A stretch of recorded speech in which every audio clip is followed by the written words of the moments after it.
So hello mga kabayan, so welcome back po sa aking YouTube channel. So sa video ito ay babahagi po natin ang travel update po pauwi ng Pilipinas ngayong 2023. So mabilisan lang po itong update. So wag na po natin itong patagalin.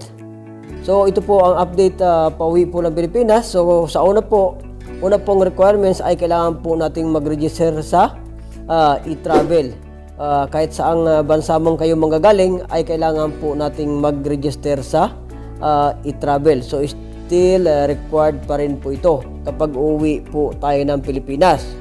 So kailangan ay makakuha tayo ng QR code na color green. So at sa mga kabayan natin na nagtatanong kung kailangan pa ba ang mga PCR test or antigen test kapag hindi po bakunado, ay hindi na po kailangan yan kabayan. So hindi na po yan required. Bakunado ka man or hindi ay hindi na po yan kailangan. So kapag pauwi po tayo ng Pilipinas ay kailangan po natin ito. Ito po ang tatlong requirements. So number 1 po ay ang e-travel QR code. Screenshot nyo lang po or dala po kayo ng printed na copy po ng inyong e-travel QR code. At number 2 po ay valid passport. So at least 6 months po. At number 3 ay ang ticket. Okay po, so yan lang po ang requirements po ng Pilipinas. So wala pa rin pong pagbabago. So dito lang po tayo sa pabalik abroad requirements. At kung hindi ka na po pabalik abroad ay hindi mo na po ito kailangan. At kung babalik ka pa po sa abroad ay ito po ay kailangan mo. So number 1 po na kailangan mo ay e-travel departure card po. So pauwi at pabalik ay kailangan nyo po ang e-travel card. So ang magkaibahan lang po ito, ang pauwi po ay e-travel arrival card at kung pabalik naman po ay departure card.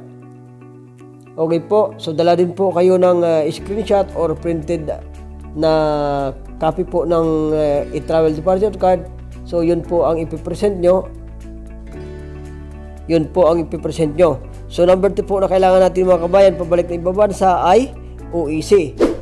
Kahit may OFW pass na po kayo or nakakulay green na po yung OFW pass nyo ay kailangan nyo pa rin po magdala ng OEC. Requirements po ito dahil ito po ang hinahanap sa immigration ngayong November 2023. Ito po ang hinahanap pa rin ang OEC. Kasi hindi pa po ngayon ang OFW pass. Hindi pa rin po nasa pilot test pa rin hanggang ngayon.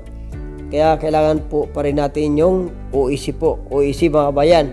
So number 3 po ay ang valid visa or work permit mga kabayan. At kung mayroon na po kayong dalang mga resident card or ID card or ikama kung sa Saudi na tinatawag ay yan po ang ipipresent nyo. At kung wala naman po ay kailangan nyo may dala po kayo ng valid visa or work permit. Okay po. So yan lang po ang updated po na requirements pauwi at pabalik ng abroad mga kabayan. So sana makatulong itong madali ang update. So hanggang sa susunod na update mga kabayan. So salamat.